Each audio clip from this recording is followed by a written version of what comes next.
Afternoon, everyone, and welcome to Unfiltered, Proudly in Your Prime. I'm Renee Procenko. I'm here with my partner, Carolina Billings, and we are talking today about the home features that buyers absolutely want in today's market, and even more so, how you and I as homeowners, with our homes being our biggest investment, our largest asset, how we can not waste money on preparing our home for sale, throwing $50,000 down the drain and having our buyers come through our house and say, you know what, I don't like that, and turn around and leave. So today we're going to have a little bit of fun. Carolina, you don't know what I'm going to talk about today, and we're just going to, no clue. We're just going to go back and forth. Which is a common theme between us. Which is because we're like ships passing through the night sometimes. So welcome, everyone. And before we get started, Carolina, when you saw that I was talking about 10 home features that are worth every penny that homeowners can put into their homes that buyers are looking for, what was the first thing that popped in your mind? Oh, I couldn't wait to hear it. And everyone knows I tried to sell my house last year, and it didn't work out for many reasons. And so in the process, I've done a lot of research and accumulated a lot of information. And so much of it is contradictive, like it contradicts each other, right? So I am so looking forward to hearing from the king and queen of right sizing, where we're completely missing the mark. Well, and this, of course, applies to our market, which we do live in Canada, in Ontario specifically. And so we do have obviously our four seasons to contend with. But the one thing I think we all need to keep in mind is that when we're talking about buyers in any climate, anywhere in the world, they are wanting to buy space. When they're walking into people's homes, what they're really spending money on is space, potential, possibility, right? And the view, if you're me. Yeah. Yes, view. Space in the view. But you mentioned we are in Toronto, in Canada, in the Greater Toronto area. But no matter what news you consume within our North American context, of course, right? Most real estate markets are in a tough spot. It's definitely a buyer's market anywhere you look. And so this message is quite relevant to our audience at large. Absolutely. And that's a really good point. I mean, we are, the tables have turned, right? We've been in a seller's market for a long time, and now it's the buyer's turn to have the limelight. So yeah, they've got the upper hand, and we need to make sure that our homes are very appealing to them, because if not, there's lots of choice out there now. They can just go to the next one. So one thing for sure that we need to do is, and gosh, I've been giving decluttering workshops for a long time, is we have to get rid of our clutter. At least 30% of our stuff needs to come out of the home, off the walls, off the shelves. And if you're keeping it for your next move, fine, box it away. I mean, you have to do that anyway. But again, we want to give that illusion of space, right? And the other thing, before we get into the top 10 features, is cleanliness and giving the impression that the house is easy, the house is healthy. So when I say easy, I'm talking about it's clean. I don't have to, buy your house and then get on my hands and knees and clean the baseboards. It's already done. They already look great, right? Okay. And also that everything is fixed, repaired, well maintained. Subconsciously, psychologically, that is super important for buyers. Mm-hmm. You want as much as a turnkey operation, I guess. I'm really curious because I think at 33%, you're being very generous. I think it's more than that. Because I remember, I packed, I don't know, at least 30%, maybe because I'm a collector. I packed about, I don't know, more than that, mainly my books, of course. And the professionals kept saying more, and I'm like, how? Like, it's just like, how is that possible? And then, you know what? When the first round of pictures came out, it did look crowded. It like, and even though it wasn't, and I was just like, what the heck? Hmm. Right. So I have to tell you, I cannot wait to go over the 10 because I am literally days away from listing my home, which is a unique type of property. So needless to say, but these rules apply to everyone, really. They do. And first impressions, we can't tell you how important that is. I know my husband and I were looking at homes a couple of years ago, and there were homes that he booked them, and I trust him completely. Just, you book the homes, I'll show up and look at them. There were some that I would literally walk up to the front porch and say, no, I'm done, turn around and go back. So if you've got leaves all over your front porch and cobwebs in your door, I'm not even going in because I'm not interested in a fixer-upper or something where I have to talk about first impressions, where I have to get on my hands and knees and scrub before I can even move my stuff in. So so first impressions are huge. If you have a pet or pets, be really aware of that. Be aware of how that impacts your home, that the smell of a pet gets in your fabrics, in your carpets, in your rugs. And so you homeowners with pets, pet owners, I used to have a cat. You have we call nose fatigue or blind nose, where nose You stop, blind. and that's with every, like even your perfume. After a while, you stop smelling it, right? So Absolutely. when And we someone all else know. tells you it smells like this, trust them. Yeah, and every house has its own smell, whether you have a pet or not, right? I mean, you walk into someone's You could house, be you a always pet. get a whiff of, oh, but it's absolutely normal. So let's dive in. You know what, Oh, we Carolina? haven't even started. Oh my word. Okay, I No, was no. already in Okay, test so mode. Okay. those are basics that apply to anything, any home. All right, those Okay. are the ground rules. All right. Okay, so let's see if you can guess one of the features that today's buyers are really looking for in a Okay. home. Feel like Yes, in the hot seat. Oh, that was the question. Okay. I would say the big, well, you said square footage. So I did. yeah, I would say the the neutral, the neutrality of the home, like for it to be like a canvas ready for you to see yourself in it. Yeah, absolutely. So that I think that goes along the lines of what we were saying earlier about removing clutter, and that's a whole other But that's not podcast number in one. itself, right? Because we can talk about depersonalizing the house, neutralizing the space. We could talk about staging 101, the basics that we need to cover. Yeah. But Okay. when we're talking Curb features, appeal. Like I would curb say, appeal, yeah, I curb would say how the house looks in context with the other houses around you. Yes. So, and that's funny. That's the very last one on my list. So we'll cover that first. And that is, uh, now you can't control your neighborhood. Obviously, you can't even control your neighbor, but you can do things that can mitigate any problems. For example, we are putting a house on the market this spring that when we went to see it last fall, the unfortunate neighbor beside is hoarder, bad situation. So when you're standing doing the dishes at the kitchen window, which Oh faces along the no. side of the house, that's what you see. It's a disaster. And so Oh what we did no. in the fall was we planted a row of 8-foot emerald cedars to block Okay. the view. So sometimes we have to think outside the box, and that's why it's important to get your realtor on side in the loop at least 6 months in advance if you can, because you have lots of time to do things like that. So And you're you know right. what? That's brilliant because I mean, I'm not. I've got my spoon in many pots. Interior design's not one of them. However, I have read that you're supposed to sit like on every chair in your house so that you see what your guests see, right, from every angle. I never thought to look out the window from Mhm. every window to see what the prospective buyer will see. Um, Absolutely. now I'm like itching to do that right now.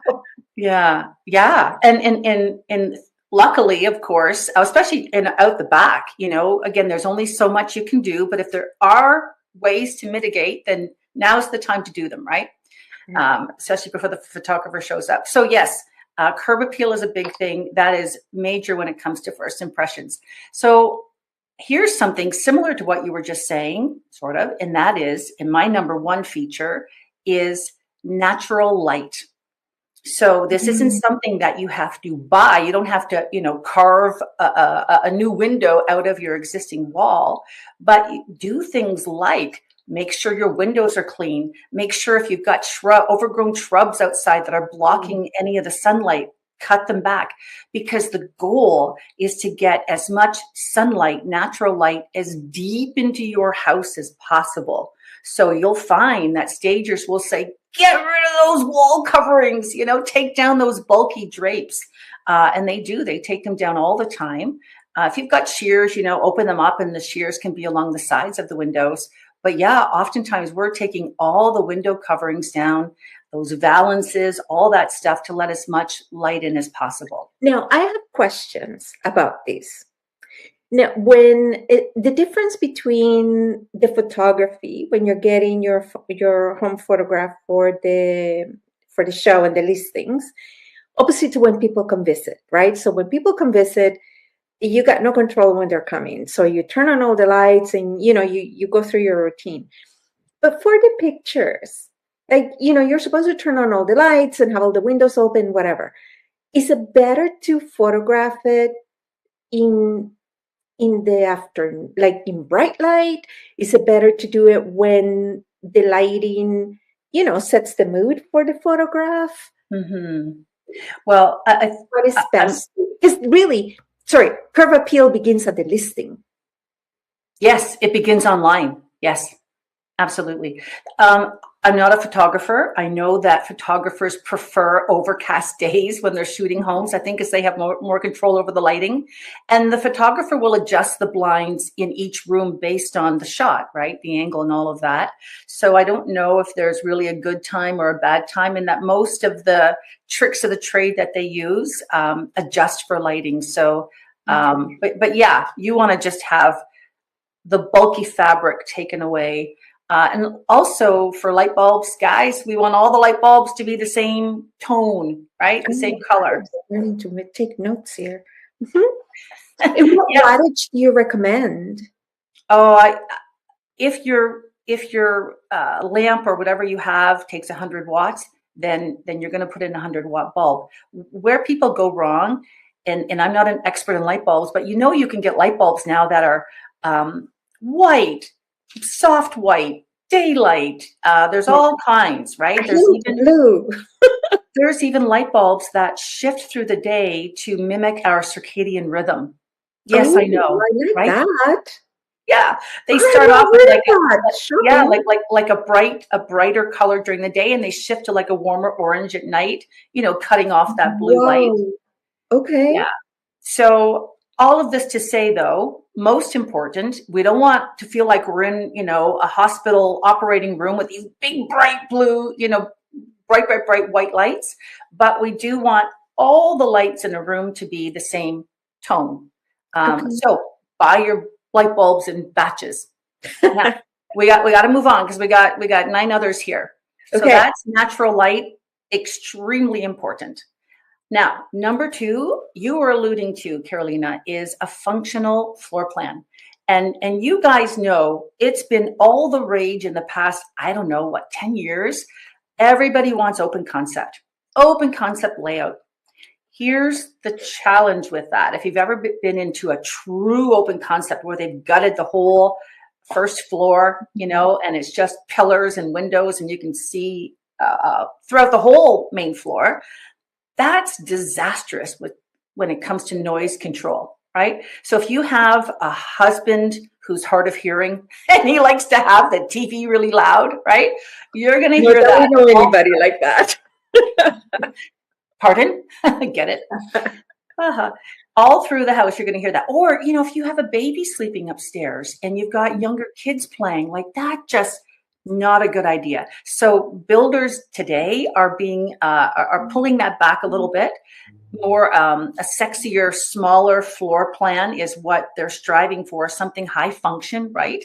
And they still like the open concept with the kitchen, family room, but not the rest of the house. We need some rooms on the main floor that we can shut the doors, have privacy, and shut out the noise. So a functional floor plan is really, really important, especially when we've got a lot of folks now working from home. Oh, that's true. Yeah. So you're going to really appreciate number 3 on my list, and that is outdoor living spaces. This is whether you're an entry-level buyer or a move-up buyer, a luxury buyer, everybody wants outdoor living spaces, patios, porches, anything that can extend the square footage of your home, basically. You know, the backyard becomes your second living room. And you and I both know, I mean, the moment it's warm enough in our area, I am eating lunches and dinners out on our patio and sitting and working on my laptop on the front porch. So a lot of people appreciate that. And No disagreement there. Do you use your outdoor? You've got lots of outdoor space. Do you use it? You've got a fire pit. I used to, and I know the kids used it a lot, like my son and his friends. Me, it depends, but for selling, it depends what buyer you're attracting, right? I think the lesson that I've taken when it comes to the outdoors is make it look that is easy to maintain. Because I have been outside taking care of my house, and I've had people walk by, and it was a couple, and I think it was the husband that said, "Oh, look at that pretty house," and I was like feeling like really good, and then the wife said, "Yeah, but that's a lot of maintenance." Just like so. Yeah. You know, people that love gardening, that love outdoor, that love that lifestyle will see potential. People that don't will see work. Well, there's 2 things there. So for extending your outdoor space, yeah, you hit the nail on the head. Giving the impression that it's a low maintenance or low maintaining, easy to maintain space is super important. Unless, you know, you've got gorgeous perennials on your property. So, you know, you of course need someone that has a green thumb or hopes to have a green thumb for your home. But or hires the right people. Yeah, absolutely. So outdoor space, really important. Next one, and here's where you can really waste a lot of money, and that is updating your kitchen. And, you know, it's okay to update your kitchen. Well, we always say to people, be careful. You don't necessarily want to update your kitchen just because you're moving, and update it for the next buyer, right? Because that's when you can make silly mistakes with your money. And you guys, we've all seen it where new buyers move in, and the next day the big bin is in the garage, in the driveway, and they're tossing into the bin the kitchen you just spent 50 grand on to put in the updates. So instead of going for exotic marble countertops or something, you know, silly like that, go more functional. It's all about function these days. So, you know, those, what do you call them? Those appliance garages that they have now. I don't like that name. The ones that hide all there's nothing on the counters. Everything goes inside the pull downs. Yes, they hide the toaster and the coffee maker. Yeah, I mean, things like that are a nice update to have. You can resurface your cabinets, but to be honest with you, if the rest of your house isn't updated at all, why spend money on updating your cabinets in one room? Like, it's not going to modernize so I think unless it's like super dated, like you got, you know, avocado appliances or like, you know, something like that, right? Especially, and you know, you smile, but we're in a historical village, and people have lived here for a very long time. So it's not uncommon that the person that is moving out has lived in that home for 30, 40 years, right? Oh, 100%. So when we're saying avocado appliances, I am not being, you know, we sold a house. We just sold a house last fall. They had pink bathroom appliances. Oh, that's cool. You know, Yeah, yeah. Limited toilets. The avocado toilets for the fun. Not a fan. But Dating ourselves. But yeah. anyway. But I'm talking function, like, the pull-out spice drawers and the deep pot drawers, that kind of thing. That's what buyers are really interested in. All right, moving on. Feature number, I don't know what number we're on. Let's call it 5, and that is the flexible living space. Now, funny Mm. enough, I look like I don't know, what do I look like? I'm sitting in a living room. I'm actually sitting in my dining room because I have a large built-in banquette in my kitchen, and I'm an empty nester. So I took the dining room as an office. But you know what buyers really like is they like a room that can be multi-purpose. So if I had a Murphy bed here, it could be a guest room. Flip the bed up and it's my gym in the morning. Room, bedroom. Yeah, it could be You whatever never you know. need. Yeah, you know what? Well, so like you, I'm an empty nester, but like I'm an empty nester, just me. And having the whole house to myself, I end up working. This is my kitchen island, and I find it the most comfortable, and the lighting is best, and the height of everything opposite to a desk. And this works for me. And not being a cooker, this is a cooker, a cooker. Anyways, not being into cooking. This is probably the most time I've spent in my kitchen all these years because I work from it. And you decide, but when the time comes to sell, and I do have an office and in that spare den that you're speaking about, I have to almost put my personal lifestyle aside and set it up and stage it how most normal people would use the spaces. Yeah, no, me too. When it comes time to sell my house, bye-bye desk, and I'm putting in a dining table, like we And can't. it's not that people lack creativity, because that's the public is sophisticated. It's you and I, like we're the demographic, right? But you still, and back to the $50,000 mistake, which I love. The premise is that you don't want to give them reasons to say no. Correct. Yeah. I'm becoming a realtor out of trying to sell this house and move into the city. Yeah, yeah. And we want to show them possibility, right? Getting back to, again, having the neutral, clean slate stuff gone, and yes, this can be a bedroom or a multi-use space or whatever. And that really, during the pandemic, became obviously rose up the ladder in terms of importance for buyers. Now, something that our younger buyers are really, not even necessarily younger, but more and more buyers want smart home integration with their security system. They want all that to be seamless, right? So not just the Ring doorbell, but they want the thermostat and the security and all of that to be managed by their phones or smart iPads. House, Yeah, the smart house. So that ranks high with buyers. And another one, which sounds kind of old-fashioned, but that is a planned laundry room. So, because who likes doing laundry? Not me. But even if you have some space in your laundry room where you can fold, like some sort of counter space, whether and some shelving to put all your soaps and things, right? And paint it white so that it feels bright. We don't really want the laundry room down in the dungeon anymore with just, I'm so glad they're not doing that anymore. It seems all the modern homes, they actually have the laundry of the bedrooms, which is really where most of your laundry originates, right? Yeah. So if you can avoid having a laundry in the basement, is quite typical at least in the GTA. Try to bring it to at least the main floor, at least.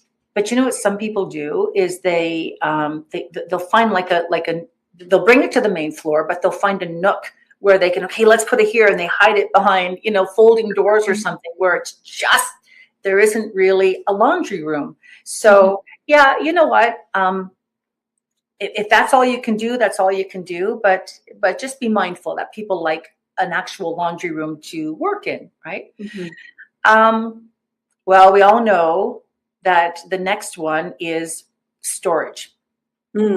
We all know the importance of storage, right? Because we all have so much stuff, and people want storage in the garage. They want those systems that you plunk your rake into the little grabber on the wall. I forget what those things are called, but they want to be able to hide and put their stuff away. Especially if you have kids come with so much stuff, bikes and balls and helmets and all that kind of thing, hula hoops and whatever, and we just where are you going to put all this stuff, right? So we need storage things. Hula hoops and Elvis records. What are we talking about here? You remember hula hoops, right? You of course. It's been a minute, but yes. Do kids play with hula hoops anymore? I don't know. I don't know. That's what I'm wondering. Who knows? But we also want like easy things like built-in shelves and even those little dividers in our shelves. It just, again, when buyers are going to open your drawers and look, and they want to see organized shelves. So even those little things can be important. And let me see. Oh, this is a good one for you and me. Okay. The next feature is aging in place features. So, and if you look online, I don't know, I think it's called Universal Design. But if you look online, there are some stunning now, grab bars and different things that you can put into your bathroom that, oh my gosh, they're stunning. You don't even know they're a grab bar. They look like a lot of even chairs or like artisan type stools in the shower. If you don't have a bathtub, and they look so very spa-like. They look super cool. Super cool. And they've got the nice what they call those showers that there's not even a lip on them. You can walk right into them. It's seamless. So there's a lot of different things that we can do, because as you and I both know, multi-generational living is very popular where we live. And you know what? To go with the aging in place and the multi-generational living is, for move-up buyers and for new entry buyers, the number one thing they're looking for now, and builders are starting to put into their floor plans, is a full bathroom on the main floor. That is opposite to a social powder room. That's right. Really? That's right. But if you don't have any bedrooms in the main floor, what purpose would that serve? Well, it's really easy to make a bedroom on the main floor if you had to, right? Your living room could be a bedroom. You could really put a bed in many places, but you can't expand a powder room and put in a shower. Okay, right? fair enough. So that's, so a full bath on the main floor is a hot commodity now. Okay. And I think that actually was 10 if we count them, because we did curb appeal first, and that was my last one. I think we've gone through 10 now. Now, it used to be that everyone told you your bathrooms in your kitchen sell your home. Is that still the case? Or now is it everything? It's everything. Those are the big ticket items, right? Because we all know when you have a listing on the market that's the kitchens and baths have been updated versus not, we know there's $150,000 to $200,000 difference in listing price. So, I should say renovated, not updated. There's a difference. But for sure, that's where people would rather somebody else put the money. However, we tell people don't do that just for the sake of selling. You do that if you're staying in the house for 5 years or more, and you're going to enjoy it, right? Yeah. Then for sure, put those things in to your taste. But if you have in your mind resale value, ease up on the trendy stuff and the bright colors. Today, it's all about neutral palettes and off whites. So nice. It's a seller market and a buyer market are two complete different things. When it's a seller market, the buyer needs to prepare to bid and go the distance to get that property, get into bidding wars. When it's a seller market, you need to invest. And I'm going through it. I have to have the whole house repainted and, the outdoor, like all these things that really, why am I doing it? When I'm about to sell, I should have done it and enjoy them, exactly what you're saying. But to think that you're going to sell your home in today's market without an investment in it to get it ready to be sold is a mistake. That could be more than the $50,000 mistake, because you may only have to spend, you know, 10,000 or so in getting it refreshed. That if you don't, you're going to have to discount the price. That's right. So you're going to pay for it no matter what. That's right. And yes, well said. And you know, it's better that we incur the price now, because buyers will always inflate what they think it's going to cost, right? So if you know to paint the inside of your house is $5,000, a buyer's going to think it's 7 or 8. And so, right? Or if you've got an old furnace, you know, 20-year-old furnace, a buyer, and maybe it's 7,000 to replace. I don't know the price of furnaces today, but a buyer's going to think it's 20 grand, right? And they're going to want to discount the price of the house by that. So it's much better that we take that on in advance. Yeah. And we know it's going to come up in a home inspection, which now, of course, we're into a situation where everything is going to be conditional on home inspection. Yeah. Why not? I mean, and so it should be. I mean, why should a buyer buy a house blind, right? And under pressure like they had to for the last 5 years. So it's, I mean, it's a balanced market. If they buy it without an inspection, whether you've done it as the seller or they've done it as a buyer, you're opening yourself to potential liability unless you're selling as is, or like have an incredible team that is making sure that every waiver is there for you. Because it could seem like you may inadvertently make a mistake, and you may not even know that there was a potential, you know, big danger or big liability, and they'll come back after you, right after the fact. Yes, I think with that, intent is everything, right? You know, if you haven't disclosed but you knew of it, then that's an issue. Actually, that would be a good podcast episode. We should get a realtor on and talk about that. We're talking big money in everywhere now, but mainly in the metropolitan cities. Like, you know, you're speaking of a lot of money. So making sure that we dot our I's and cross our T's is absolutely fundamental. And the older you get, the more vulnerable you become to all these negotiations and people, you know, having things like, if you don't have your own home inspection, for example, and the buyer does their own, and you don't know what relationship the buyer has with the home inspector, they come up painting a horrible picture. No, I'm not saying that somebody would be unethical, but you got to protect yourself. It happens. So weird things happen. So yes. So this is, Renee, I think big money. That's really the topic of today, is big money. Things that cost a lot of money, mistakes that cost a lot of money. And nowadays, especially when you're in your prime and looking to optimize the sale of your home or free up some equity, this is super important. So we're going to have more conversations about this. So thank you so much. We've reached the top of, I've gone a little bit extra, the top of our hour. And we thank you, of course, and we welcome you to join us live. We have our first event coming up September the 12th in the GTA. And of course, we're going to go on tour after that. But mainly, we're starting here in the GTA. And remember to subscribe so you don't miss anything. Sign up for our newsletter, join our community, and stay in touch. We love to hear from you. So far, we get brilliant questions, brilliant comments, and we truly, truly appreciate it. We always try to answer it, you know, except the one asking how old we are. We're never answering that. So thank you, everyone. And until next time, thank you, Renee. Bye-bye.